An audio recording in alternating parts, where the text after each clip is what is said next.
Welcome to Bat Therapy, mental health through the lens of comics and film. Be a fly on the wall or a bat in the cave, listening in on a friendship built out of a love for talking Batman, comics, and the everyday struggle to achieve mental health and happiness. We're your hosts, clinical psychologist Dr. Amelia Brown and educator and comic aficionado Keaton Hopkins. Don't forget to follow us on YouTube and social media and find our Patreon at patreon.com/battherapy. This podcast is about providing education and understanding and is not a replacement for mental health treatment or support. If you're needing help, go to bat-therapy.com for resources. All right, today's really exciting. Keaton and I have a new guest. First, I'm going to introduce him, and then we'll get the ball rolling. So we're really excited to have Dr. Michael Schirripa. He's a distinguished Adelaide-based psychiatrist with over 2 decades of experience in the field, encompassing both forensic and private practice settings. He has extensive experience providing psychiatric assessments for courts, serving as an expert witness in various trials, treating patients within secure mental health facilities, and addressing complex mental health issues in prison populations. Dr. Schirripa also maintains a thriving private practice, specializing in the treatment of chronic depressive disorders. Through his work with lifestyle psychiatry, he emphasizes the importance of lifestyle factors, including diet, exercise, and sleep, in promoting mental well-being. In 2024, he wrote, produced, and released the podcast series MINDHUNT: Journeys in Forensic Psychiatry, which details all aspects of forensic psychiatry with commentary from real cases and his experience. His debut novel, MINDHUNT, has just been released. Keenan and I have read it. It's great. It's the only psychological thriller in the world to be written by an actual forensic psychiatrist, which I was surprised to see. So we're very excited. I will explain why. So I just want to say hello, Dr. Schirripa, and we also talked about doing first names. So hello, Michael. It's great to have you with us. Yes, thank you so much.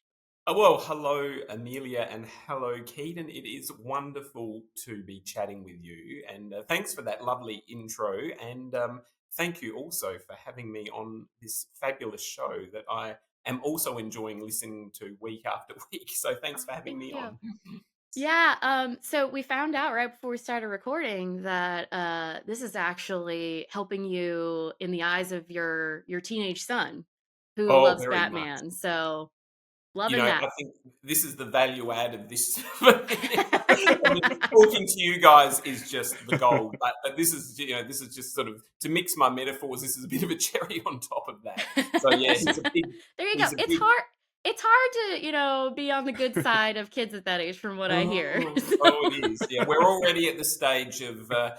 Can you just drop me off a block early this time? No. Well, maybe we can help you be able to drop them off just a block closer. That's right. But this should buy me some sort of credibility. There you go. We'll see. Yes. So one of the reasons that we are particularly excited to have Michael with us is he's a forensic psychiatrist. So forensic is essentially where the law meets mental health. There's a lot of this that gets touched on when it comes to Batman, Gotham, Arkham Asylum, all of that jazz, things we talk about all the time that honestly I don't have a lot of experience with. So we're really, really excited to have you on to be able to chat about Bruce Wayne, Batman, and all things Gotham. It sounds wonderful to me. Thank you again. Yes. Yeah, absolutely. I'm not going to lie.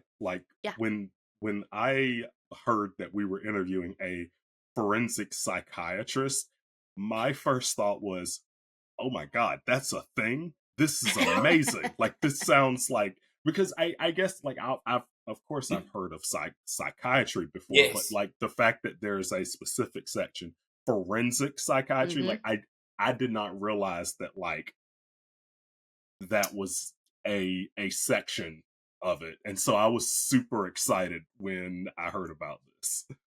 Oh, that's wonderful, Keaton. But thank you for that. But yeah, well, I think, a lot of people really wouldn't realize that. And I think unless you have direct contact with that part of the mental health world, you really wouldn't have a great deal of exposure to it.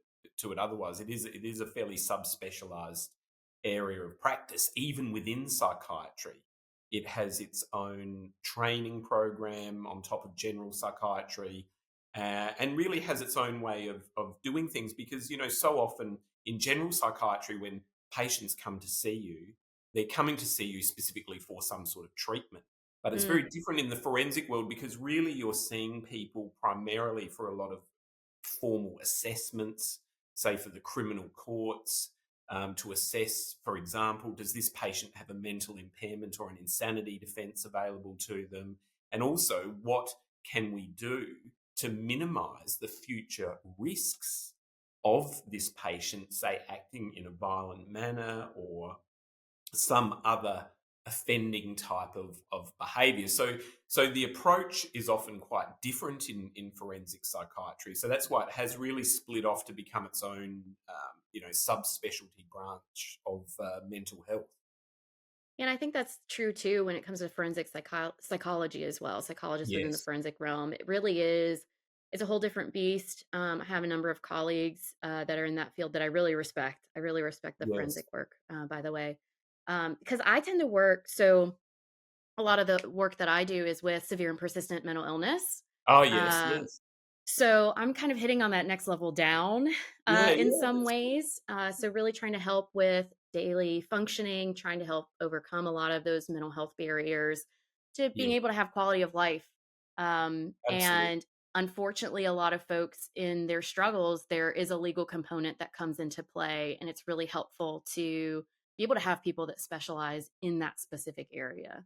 Yes, yeah, I think so, and there are so many different areas even within forensic psychiatry. I mean, criminal is obviously a very prominent one, as we said, in terms of assessing people for the courts and what motivated them or drove them to commit the particular offence. What do we do with them? How do we treat them? All of that. But there's also very much civil aspects of forensic Mm. psychiatry, people seeking compensation for psychological damages, say from a motor vehicle accident or a work event or some other catastrophe. But also even down to things like, people's mental competence to write their will and sort out their estate. Forensic psychiatrists may need to be involved there to assess whether someone has the ability to decide that or not. Oh. So there are a whole range of areas. One of my good friends and colleagues is wait for it, a child and adolescent forensic psychiatrist. So Oh. he works within the juvenile justice system Oh. as a forensic psychiatrist. So he's dually trained as a child psychiatrist and as a forensic psychiatrist. So it's a very rare sort of beast. How many years was he in So you school? can, so you can drill down to all sorts of layers of subspecialty if you wish, and Right. guaranteed there's a niche for it. So Keaton, do you wanna ask the common question? You've got someone from each discipline here right now. Absolutely. Absolutely. So yeah, so I have this podcast, if anything, is just a chance for me to just learn. Like I Right. know that it's like for the masses, but in reality, I just get It's just for you. yeah, I just get I get a hour-long session every week with a clinical psychologist. And so one of the big things that I've always loved to ask is the big difference between psychology versus psychiatry. Yeah. And like Billy said, I have everyone here. And so There you go. I think it's You the do. perfect Easy. time Thank you. to ask that question. Well, look, that is a great question. And I think, Keaton, you're right. That is probably, I would say, the most common question that I'm asked Oh by yeah, same here. a whole range of people. So the short answer is, so a psychiatrist is a medically trained doctor, so an MD, much like your family physician or a cardiologist or a surgeon, who has then, after medical school and early hospital years, done specialty training in the diagnosis and treatment of psychiatric disorders, such as schizophrenia, depression, bipolar disorder, post-traumatic stress disorder, those sorts of things. So as a consequence of that, as a psychiatrist, I can send people off for MRI scans of their brains to make sure that there's nothing organic or physical going wrong with their brains causing their symptoms, blood tests, x-rays, all of that diagnostic work I can refer people off to. And from a treatment perspective, I can prescribe medication for a range of psychiatric disorders. I can also organise electroconvulsive therapy or shock therapy, ECT, when appropriate for certain disorders. And I can also do the psychotherapy or the talk therapy as well. And we are trained in that as well. So we can provide a comprehensive assessment, diagnostic, and treatment regime, I guess, specifically for the treatment of psychiatric disorders. So we work in a very, what's called a biopsychosocial way, so in a biological way with certain medications and treatments, in a psychological way and in a sociological way as well. And we can admit people to hospital if they need inpatient treatment and look after them in there, or as we mainly do, treat people in an outpatient setting. On the other hand, a psychologist has typically done a university degree in psychological sciences with a strong emphasis, I've always imagined, on having a really great understanding of normal human cognitive functioning, how humans normally think, how they feel, the anatomy of the brain and the mind, and how all of that works. And then from there, psychologists can branch out into a whole range of different areas. So you might have clinical psychologists, of course, who provide the talking therapy, the psychological therapies like cognitive behavioral therapy, for example, to patients who may be suffering from depression or anxiety disorders. But you may also have a whole range of psychologists who are interested in what I'd call, quote unquote, normal human behavior and motivation. So you might have psychologists who work for companies who want to understand, well, why does consumer A buy product B? Or organizational psychologists who help to work within corporations or governments to organize staff and operations and those sorts of things. So I think they're the big differences between the two in a nutshell. So, but I think we can work so well together because we do have different skills. I think we can work so cooperatively together in a whole range of mental health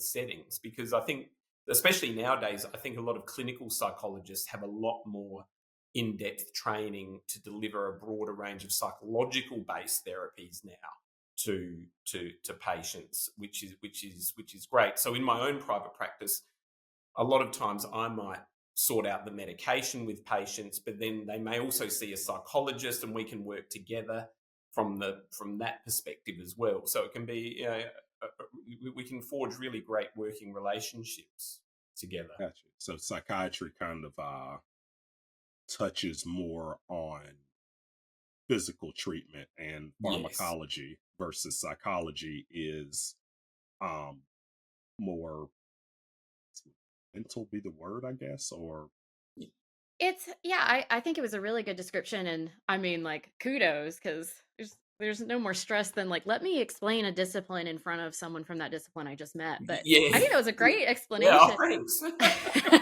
Yeah, absolutely. You have someone that's coming from the physician approach, and then you have someone that's coming from the understanding humans and human behavior approach. Yes, right. Yes. And they meet in the middle, and there can be a lot of crossover. I do agree that especially over the past, I was going to say few decades, but maybe it's been more than that now. But especially when we have more and more medications that actually can have a really good impact, especially in some more severe symptoms and difficulties people might have. There's been for psychiatrists, I agree that depending on where you're trained, a lot of times there's less of the focus on the therapy component. Yes. Where in the past there might not have been as much difference in that training. But nowadays there's so much of the psychopharmacology stuff to be learned. And also there's just honestly, just like there's not enough therapists, there's not enough psychiatrists. I think a lot of Absolutely. times the time Yeah. is put into medications and then, okay, let's find someone else who can do this other piece so that I can meet with as many people as I can. Yes, yeah, absolutely. And I think the other thing, Amelia, from that as well, is that a lot of psychologists, say, for example, neuropsychologists, are so extensively trained and Oh, are yeah. some experts at doing really thorough cognitive assessments of someone's thinking abilities and how their mind is working. That I know I could never match that as a psychiatrist. So I think there's the psychological assessment side these days is so strong in the field of psychology that it's wonderful. Really, I always feel relieved when I know my patients already had a neuropsychological assessment because I know I'm going to get this amazing, thorough report about their cognitive functioning and their memory and their attention and their IQ and all of that, which makes my job just so much easier. Oh, yeah. It's always nice when you have a neuropsychologist in your Yeah, back pocket. That's for sure. they're I agree fantastic. with that one. Yeah. So, let's definitely dive in though with some Batman. Let's make sure we don't, we don't want to skip out on the No, Batman Bruce Wayne stuff. So, yeah, I know, Michael, when you first approached us and said, hey, let's figure out something together, you talked about how interested you are in just Bruce Wayne and the becoming Batman and what that process looks like. And I guess I'm wondering what is it that draws you in about that? Because obviously we've talked a ton about what draws me in and what draws Keaton in. Yeah. Well, where do you start? I mean, as a psychiatrist and as a person too, but as a psychiatrist in particular, I'm fascinated by patients who have had enormous trauma during their developmental years and what they've done with that and how they've processed that and how they have or have not, depending on the case, how they've kind of worked through that and how, as an adult, that childhood trauma may play out in their lives and may have such a profound effect on them. Not always a bad effect either. I think it's often very mixed sometimes. I'm always intrigued by that correlation between significant childhood events such as trauma and how that has impacted on the person as an adult. And of course, Bruce Wayne, he really did, experience the ultimate traumatic event as a boy. Seeing his parents, murdered, in front of him.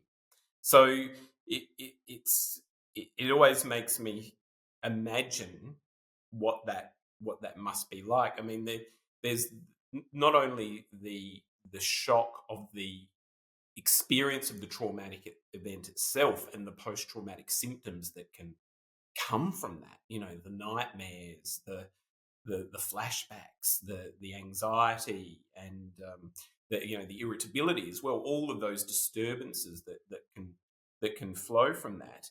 But on top of that, he has also endured the greatest loss of all, really, for a child to actually lose his parents as well.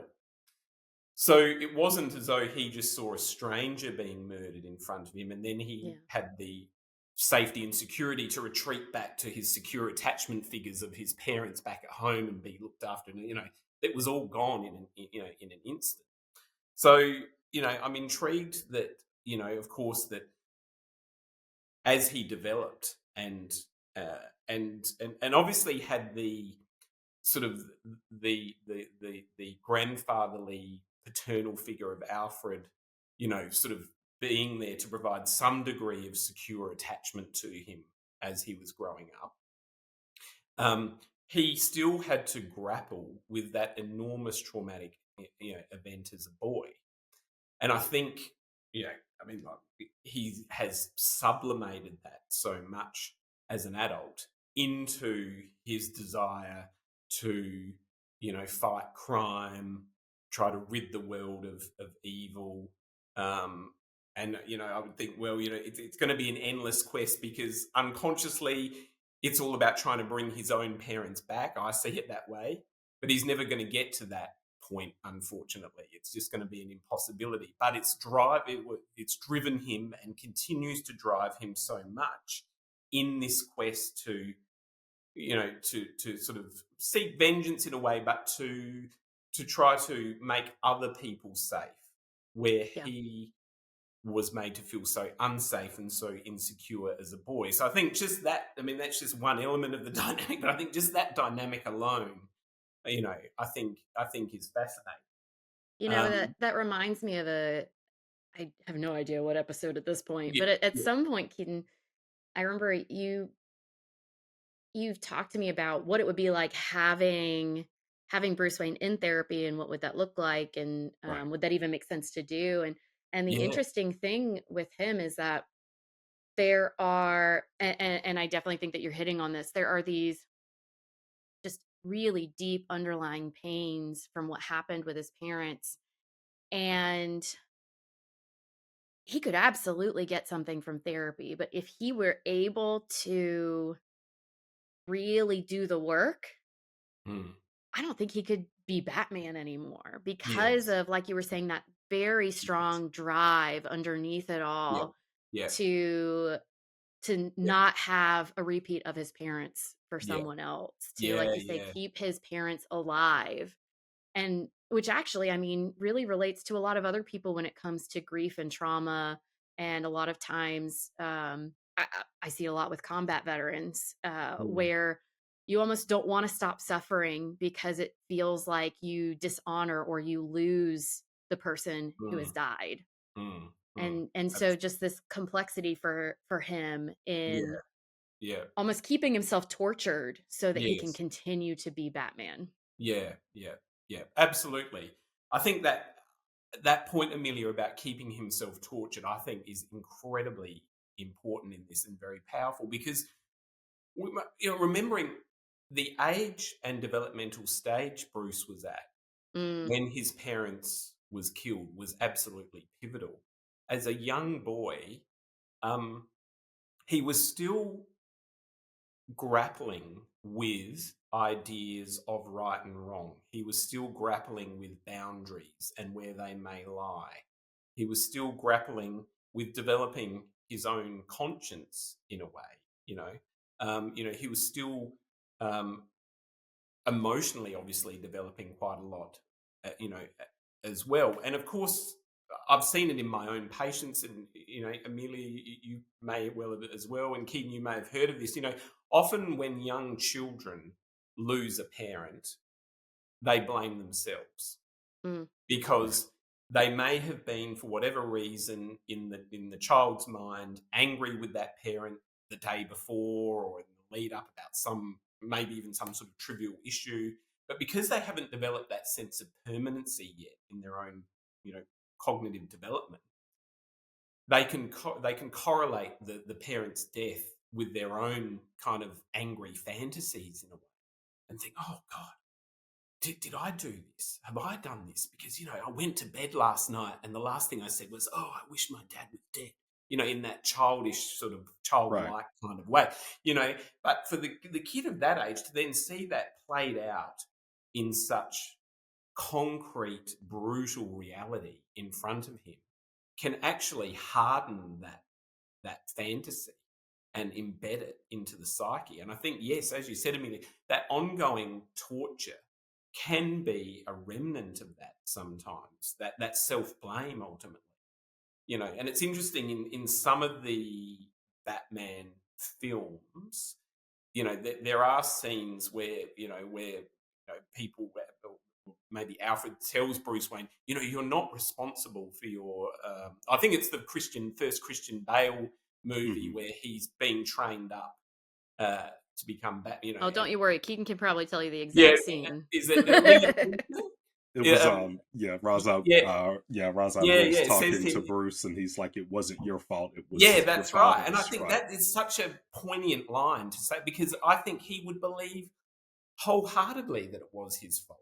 Mm. And I think so. As you said, Amelia, do we want him in therapy or not? Because if he went to therapy, would that remove that drive that he has to do good and to it's a very tricky grey question. I think it's not clear cut, but certainly that trauma would have been reinforced. And I speculate he came from a very wealthy, very successful family. It would have been, the Wayne fortune, the Wayne Corporation was no doubt built on kind of obsessive compulsive personality traits, to work hard, to give back to society, to be, and all of that sort of stuff.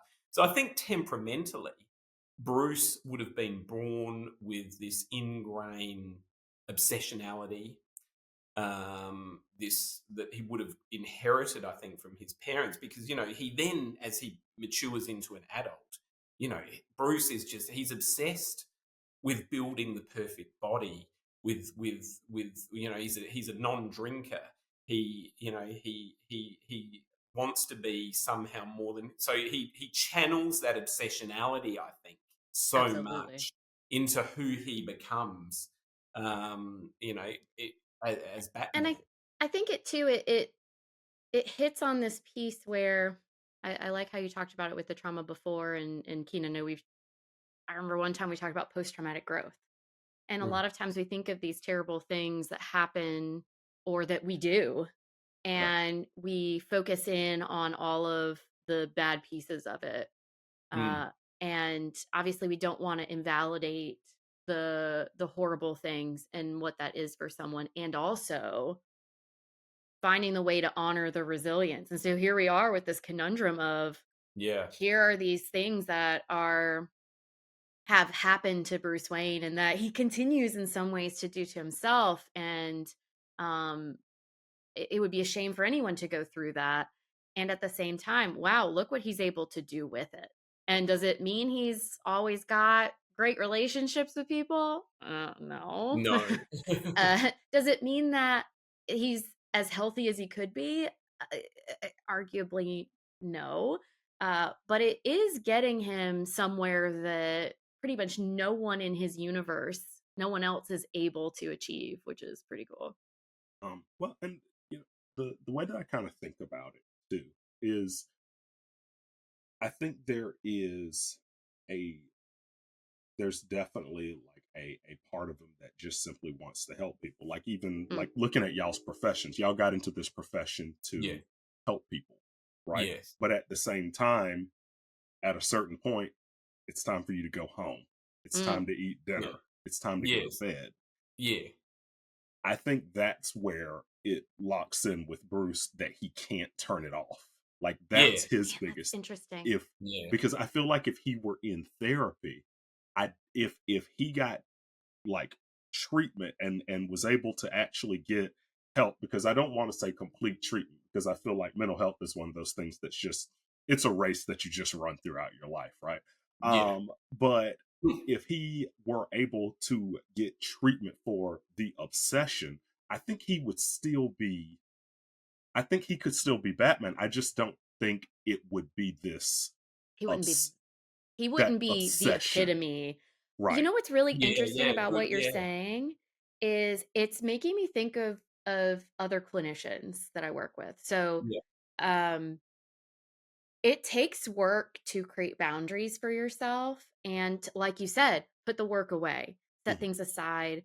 A certain level of compartmentalization can be useful. You don't want to over compartmentalize, then it's a detriment. But there's something to be said for saving some pieces of yourself and not putting everything all of the time into it. And some people really struggle with that. And what's really interesting to me about what you're saying is those are the more Batman like clinicians, I think, in some ways. And really, it's helpful to try and encourage each other. Those are times where it's useful to touch base with each other. to try and balance out. And one of the things you at least see with the clinicians that in some ways probably play out with him as well is it's hard to care and believe and hope and strive for change for someone and then release responsibility and say it's not all on my shoulders. It's hard to not take it all on, and in some ways it can feel easier to feel like you have that responsibility because okay, we can do this, but it's hard to acknowledge the fact that it can't all be me. I can't do everything. And I think definitely some of that plays out with Batman, and granted in the comics it might be more so true that hey, you need Batman to get this done, but that really does tie to clinicians. It's hard to turn it off. And so yeah, I've never really put together how we can relate to Batman in that way. Yeah, because I mean, in another way, in another sense of that, it's like you can only have so many patients, right? Yeah. In Gotham, it's one of those things. Bruce doesn't trust anyone else to do it, even when it's like he doesn't call Superman to Gotham half the time because it's like, I got this, and but part of it is because he does not trust anyone else to do it. He has even the guys that he's trained. It's like certain missions. It's like, no, Robin, you stay here, or you go do that because and the only reason I have you is because I can't be two places at once. But if I could, you wouldn't even be here doing this. That's so true. Right. And so I think it's the same way with y'all's profession, where it's like, okay, there's not enough hours in the day for you to see every single patient. And at a certain point, it's like, okay, you have to trust someone else to be able to do it. In Batman's case, unfortunately, Gotham PD is horrible, and he can't trust any security guard or any police officer to get things done. But it keeps his comic books interesting, so I'll allow it. I think that's a wonderful observation, Keith. I think that is a fascinating observation because, you know, as a boy, again, Bruce really was very much like, you know, he has no siblings, he survived. He watched his parents die in front of him, but he survived. And despite the terrible tragedy of that, it also would have empowered him in a way as well. To think, you know what? Like you said, Keaton, I can't trust Gotham City Police. I can't trust, they couldn't save my parents, couldn't prevent them. But you know what? I survived. I can do it. I can rely on myself, my own resilience. I can be the one that other people can trust. I can't trust anyone, but if people can trust me, well, maybe that will be some way to repairing the damage that has been done here. And that dynamic between him and Robin, I think is just, it's just so fascinating that idea of, well, as you said, if I could clone myself, you wouldn't be here, but you are here, so I have to find a way of working with you. It is like in some ways it is like a sibling kind of relationship, really, which he never had, so that's all new to him as well. So he kind of grapples with that. I mean, much like the dynamic he has with Alfred as well, the absolute the tension that exists within that relationship, but the absolute dependency that exists within that relationship as well, that I think Bruce would never really want to acknowledge, but it's clearly there and clearly a very powerful force, within his own psyche. Oh, for sure. So I definitely want to make sure we have time to hit on another piece, which Keaton was alluding to. Yeah. So you're forensic. Yeah. You were explaining before what that means. Would love to hear your thoughts on the mess that is Gotham, Arkham Asylum. There's a whole lot of stuff that I think and feel about it, and I don't Yeah. even work in that world. So would love to hear your Yeah. take.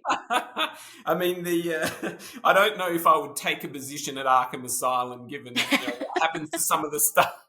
Forensic psychiatrists don't Well, turn Hannibal out to be the Lecter. heroes there. Let's put it that way. Well, no one with a doctorate in any way normally does well in Gotham. We don't No. look pretty in Gotham. That's do well in right. Gotham. This too. Yeah. Well, don't forget Hannibal Lecter was a forensic psychiatrist as well. So Oh yeah. gosh, that's true. That's a whole nother podcast. That's true. But, That's true. Don't catch him when he has an appetite. oh yeah. But I think yes, in many ways, Arkham Asylum is, I think, a microcosm of Gotham City, and I think Gotham City is very much a microcosm or a representation of certain elements of the world, in which we live. Of course, I think it's and even that name Gotham, of course, it evokes that Gothic, dark, mysterious, enigmatic kind of sense of of horror in a way, and chaos in a way, and all of those things.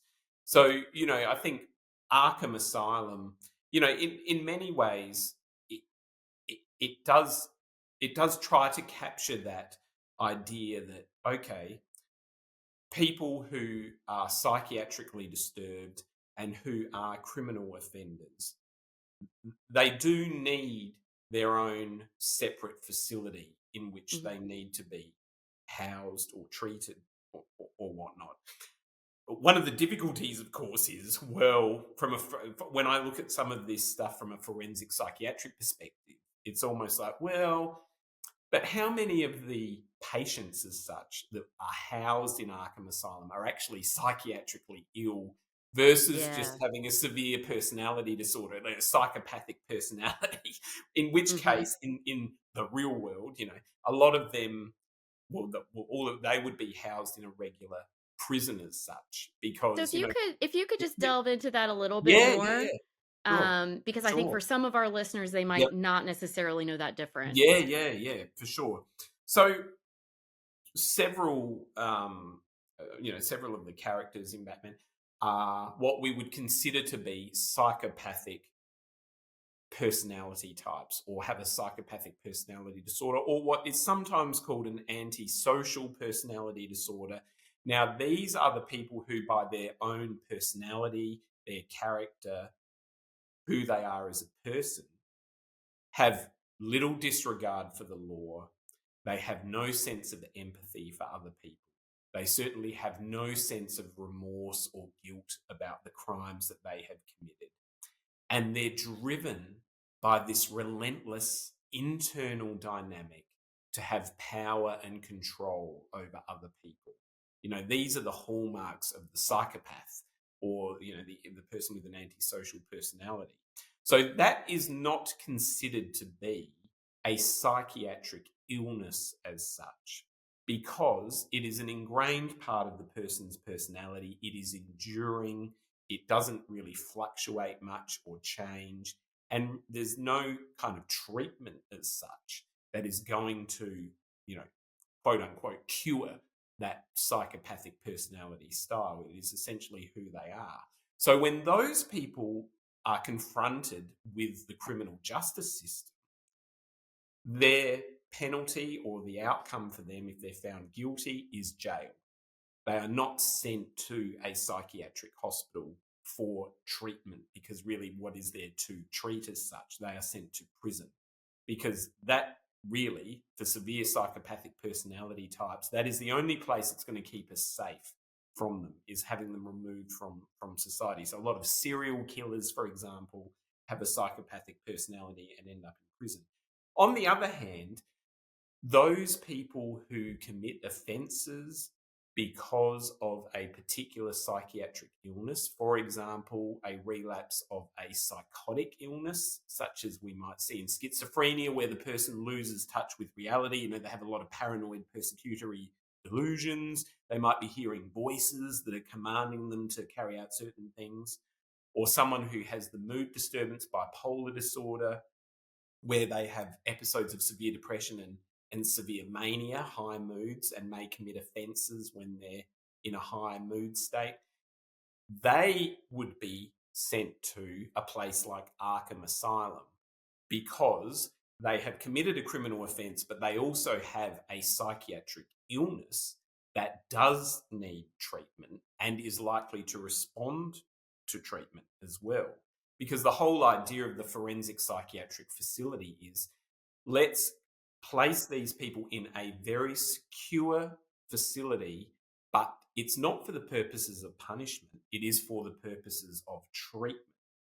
So there's a distinction there that in a lot of Hollywood cinematic portrayals of these sorts of things can often, they can get it wrong sometimes, which is understandable, So I think that's one point to make. I mean, I think that Harley Quinn is fascinating character placed in that kind. I mean, she was a forensic psychiatrist, of course, working at There's Arkham. another one. I've been forensic psychiatrist in front of me all along, and I don't just know, didn't Michael. even... You stay over in Australia. We can't trust your In Adelaide, where I live, there was there's a psychiatrist serving a life sentence here because he travelled over here from Sydney and murdered another psychiatrist here in Adelaide for a range of reasons. But when he was apprehended, apparently he had a list of people in his pocket who were next, and they were all psychiatrists. So so that was around 20. That happened about 20 years ago. He's still in prison. So we're not immune from it over here. Wow! Yikes! So Psychiatrist, man. One of the key things that really comes out, and Harley Quinn is a great example of this. She loses all sense of boundaries, which, as you know, Amelia and Keaton, the boundaries are just so important. We talked about shutting off at the end of the day from work to try to have a mental break from the work that we do. But, when you're with patients, when you're seeing patients, they're in the room with you, very powerful emotions are evoked, what we call transference and countertransference, where there's this emotional interplay that goes on between patient and therapist, and you have to be very wary of that as the therapist, as the psychiatrist, because that can really get under your skin and start to influence you in ways that normally, you would not be party to. And unfortunately, that's what happens to poor, Harley Quinn, I think, with the Joker, that she kind of falls under his spell in a way and lets those rigid boundaries down, which are so important to have up in a forensic psychiatric facility, because by the very nature of the people you're dealing with, they're manipulative, they're deceptive, they lie, they are going to try to get under your skin, and as a therapist or a psychiatrist, try to make you say or do things just bit by bit that normally you wouldn't do. But then over time, you find that you're suddenly slipping off the cliff as such, and starting to identify more and more with maybe some of those psychopathic elements of the person that you're actually trying to treat.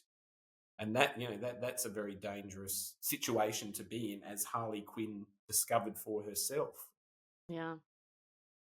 So if you had to think of a character who seems to end up in Arkham that you think really isn't a good fit, who might that be? And if you had to think of someone who you're like, oh, they got that one right, who might be a good example of someone in Arkham?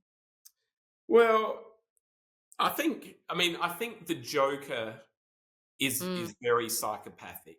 I think, of course, he has this outward persona that you look at him and think, oh, you're crazy, you must be, But I think he is truly driven by evil, by these psychopathic tendencies. And there's nothing that I could imagine that would be therapeutic in any way, shape, or form in a psychiatric facility that could reduce his capacity. And that's another thing to remember as well. If you have psychopathic people in a psychiatric facility, even a forensic facility, of course they can start to prey on the other patients who are in there as well. Stand over them, intimidate them, threaten them, harm them as well. And of course, vulnerable people who are grappling with mental illness, they're going to be right in the firing line of someone who wants to manipulate them and deceive them and get them to do things on their behalf. And in my own work as a forensic psychiatrist, I've seen that a lot, where, say, in the prison system, you would have psychopathic prisoners who would really seek out the vulnerable, the mentally ill, and have them do their dirty work for them in prison. It's shocking, how that hierarchy operates in there. That one could be the case. I think the Riddler may be someone who is maybe more on the psychiatric end of things, perhaps. I mean, he's someone who's highly intelligent, who has, though, I would suspect, beyond that, a lot of grandiose, delusional ideas about his own capabilities and his own powers. So I think he would be someone who would be more along the realms of maybe having a severe bipolar disorder, possibly. And when his mood goes manic, he becomes more grandiose, more, he has these desires, like he wants to learn, all this, every fact in the world, or, just that's how it comes across to me. He has this sort of this grandiose idea about his own mental capacities and capabilities. And I think that resonates with me because I've kind of seen patients like that, who, when they become manic, unwell in their mood state, for example, or psychotic, they can have these expansive ideas about what they may be able to achieve and become very sort of driven and not sleeping and very quick, talking and all of that. So, if I was I would give the Riddler some mood stabilizer medication, maybe some lithium, and just see what happens. That just dulled him down enough to to stop. I was also thinking about like the characters that are dealing with like dissociative identity issues, like Harvey Dent and the ventriloquist Albert Wesker. Like those characters, I feel like would do well in an actual psychiatric facility versus just a prison, because I do see them. I don't know if this is going to sound wrong. I see them more as victims of this issue versus, like you said, the Joker just being driven by evil. Yeah. I think so. I think, say, like Harvey Dent is like a product of what's happened to him in many ways. Whereas you get the sense like the Joker was just born evil in a way. It's just innate in him. Right. Whereas, those like Harvey Dent who dissociate because of trauma or what they've gone through, they are far more likely to respond to a therapeutic environment. You're right, Keaton, rather than the brutal world of just a prison environment. So they would be better off there as well. But it does come back to that idea of, those rigid, firm boundaries in that forensic psychiatric facility from the staff towards the patients, and maintaining those at all times, not letting them slip. Because, you can let a crack through and then it becomes a gaping chasm not long after that.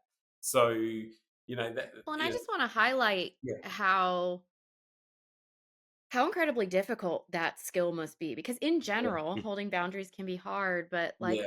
like Michael, you were saying earlier, so yes, you need even more rigid boundaries given the context of things. You're also there's this complexity of you're not just treating the person to help that person be treated. You're treating a person in terms of a legal outcome or other things that there's a systemic piece that is in some ways the client Yeah. or the patient that Yeah. you're working with. But also in order to help someone, whether it's assessment or otherwise, it helps to be able to empathize and to connect and relate and to feel for someone. And so holding those strong boundaries while also being able to feel for in the way needed to treat is just a highly complex thing that's being done. Yeah. Oh, it really is because, and you're right, absolutely. When you know, with the empathy side of things, that can be, you know, incredibly powerful and, you know, and can be very difficult, you know, as you would know, as the therapist, to sort of contain that within yourself and not let it really sort of affect you or seep out into your life, um, you know, sort of otherwise. So, you know, and when it comes to, say, you know, dealing with very narcissistic patients or with sort of psychopathic and antisocial patients, I think that that one way through that is to constantly uh, emphasize to the patient the absolute bedrock rule of of honesty and truth within the sessions, because a lot of people who will come along who have that, say, that antisocial or psychopathic personality style, including you know, if you see people in prison clinics, I used to see people like this in prison clinics, you know, they're expecting you to deceive them and mislead them because that's their view of the world from their perspective. So right from the get-go, it's so important to emphasize to them, look, this is going to be all about truth from your point of view and from my point of view. I will hold up my end and I will be truthful with you as a therapist and call it as I see it. I'm not going to mince words here. I'm going to be honest with you, but I will listen to you. I will listen to what you have to say and take very seriously what you have to Mm. say, but I want honesty in return. This sort of thing is very, I mean, it's very difficult and, you know, it still may fail, of course, even with that. But I think that's one way of just trying to keep those Mm. those boundaries there, and, you know, sticking to time, having sort of sessions that are well contained, and, you know, don't not going over time too much with, you know, and just keeping things on the straight and narrow is just so important, because those things can start to slip quite easily at times, and then it's a bit of a slippery slope after that. Well, thank you so much for talking with us and chatting about these things, letting us pick your brain. Yes. We definitely want to have a little bit of time to talk about you. Yeah, I know in particular you've got thanks. a book. Oh yeah, Uh, thank you. yeah, so let's Yeah. talk about what you've got going on. Yeah, so July this year, very recently, my debut psychiatric thriller, Mind Hunt, was published, so available on Amazon. so it's very exciting. I mean, it's very much has a theme of forensic psychiatry Yes. embedded in it, and that's what I wanted to get across, because I, I mean, I'm a voracious reader myself. I love reading thrillers. I'll read lots of stuff. What I found was there are so many wonderful psychological thrillers out there. There really are. And they're great reads. A lot of them are written by non-psychologists or non-psychiatrists, and they're still fantastic. But I found that a lot of the information in them was often, you know, not accurate, Yeah, you or got to I kind felt of a bit, overlook some things. yeah, a bit frustrating sometimes as a, you know, to read that. Or alternatively, I'm a fan of. There are a lot of general doctors out there who have written medical type thrillers, but nothing really specific psychiatric. So that's why I'm the only forensic psychiatrist who's actually written a forensic psychiatric thriller, because I really wanted to. What I really wanted to do was explain the medicine of forensic psychiatry. What do these symptoms mean? What does this diagnosis actually mean? What would really happen to a person who was in this situation? And how would they be treated, and what might happen, and all of that, and tried to sort of wrap all of that up within a thriller. So I was trying to accomplish that, and for this book have a particular, I guess, diagnostic or symptomatic theme that would resonate through various characters and various plot lines within the book, as a mechanism to kind of explain some of this stuff to the reader, but also try to wrap it up in a thrilling story along the way. I was going to say, because thank you so much for giving us copies of the book. You're very welcome. And first things first, I absolutely love it. Like you said, it's a thriller, it's a rush, but I'm going to be honest, I've learned so much. Oh, great! Thank you. Reading this book that's as the well. goal, Keaton. I've learned so much reading this book. Like, there's so many moments where I'm like, that's such a good way of looking at that. That's so interesting. Like, and I don't want to like spoil anything, but at one point, the two characters are talking, and one of them doesn't believe in a plea for insanity, and the other character, the way he words it, it's like, okay, imagine if someone had a stroke and hit someone with the car because of it. Did that person commit a murder intentionally? No, they did not. And he says, okay, you have to look at mental health illnesses the same way and give them that same benefit of doubt. And I thought that was such a really cool way of wording that. And but there's moments all throughout the book that I feel like my mind was constantly blown chapter after chapter. I'm like, right. That's such a cool way of looking at. I love this book, and it's funny because I'm one of those people, I have a hard time getting started on tasks, but once I start a task, I can normally stick with it.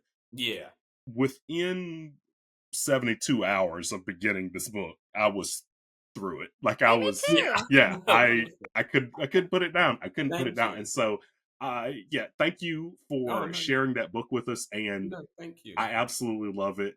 I think all of our listeners would absolutely love it. It's a really cool, especially if you like psychological thriller type stuff, or just something where you're like, okay, there's something I can't quite figure out, kind of like that mystery vibe, which is definitely, I love me some murder mysteries. It's a great book. And if you like this podcast, you obviously love people entertaining you with psychological and psychiatric information. So. Oh, thank you. I've started number 2. Nice. Yes. Yep. Excellent.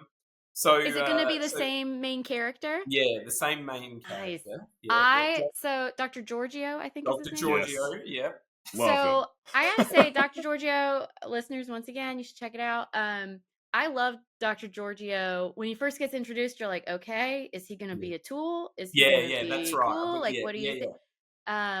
But so I was trained in a lot of like recovery oriented care, and how do we make sure that, so we were talking about how there's all this great medical and medicine knowledge now, but everything has unintended consequences. And one unintended consequence was over pathologizing, overly looking at things through a medical and a healthcare framework, and forgetting about the person and focusing too much just on the illness or symptoms. And there's a lot of really great stuff in the book that highlights, hey, this is about a person. And it's really cool to see that from the psychiatry perspective, because it's someone who, hey, we've got the medical, but that's not the only piece of the picture. Like you said, the Yes. biopsychosocial, it's got the psycho Yeah. and the social in there too, which I love. Yes. Yeah. Yes. Yeah. Oh, I that's love it. oh, I that's great. really I mean, do. he's a so he will be back for book number 2, which will take place in the United States, actually. Oh. Okay. And So there's a and good again, little teaser. well, a little but again, it'll be on a broad diagnostic symptomatic theme of a particular psychiatric condition. Okay. Again, with that hopefully with that thriller element as well. But I'm going to keep trying to develop, because he's endearing in many ways, Dr. Giorgio, and and wants he wants to do the right thing at the end of the day. That's what he really. But he's also kind of, without spoiling it, he's grappling with some of his own identity issues in a way, and fitting in, and and so there's a certain seduction, I think, that he can be vulnerable to under certain, which can also cloud his judgment at times as well, and then before you know it, you're pulled in so deep that it's like, oh, you look around and think, how did I get here? And I'm not sure that I want to be here now, but I am here. So what do I do? That sort of situation as well. So I wanted, I wanted him to have his sort of flaws in a way as well, or his own conflicts. Really, I think I wanted to try to tease out his conflicts and how he, as a person, but as a psychiatrist, well, how does he manage those things? What does he do when he's in a state of internal conflict about something? Yeah, I love that. People forget we're people too. Yeah, that's right. Yeah, hard to believe. And you see, like, as brilliant as he is, you do a really, really good job of showing his human side as well. Because I do feel like in the medical field, or in any kind of field, when it comes to doctors in particular, I feel like so often y'all are looked at as being inhuman. Like a lot of the times it's like they there's just like and I don't even know if pedestal's the word, but it's like constantly I feel like it's like, okay, there's normal people, and then there's people on this level. And I really feel like this was such a good look into, like, no, these are humans that have the same emotions as anyone else. And so I thought it was very, very, I love this book. I really do love it. Thank you. Well, I'll keep going with number 2 then, and all right, I'll let you know as soon as please do. Tugging right along. Well, Michael, it's been wonderful having you. We've loved picking your brain. Is there anything else that you want to share about what you're doing before we wrap up? No, I'm just going to try and push ahead with the follow-up book now and whatnot. But it's been a thrill for me to talk to both of you. I love your podcast, and thank you so much. It's just fascinating. I really love sort of pop culture, as and how that all interacts with mental health, and it's a whole thing. Absolutely. And you have a podcast as well.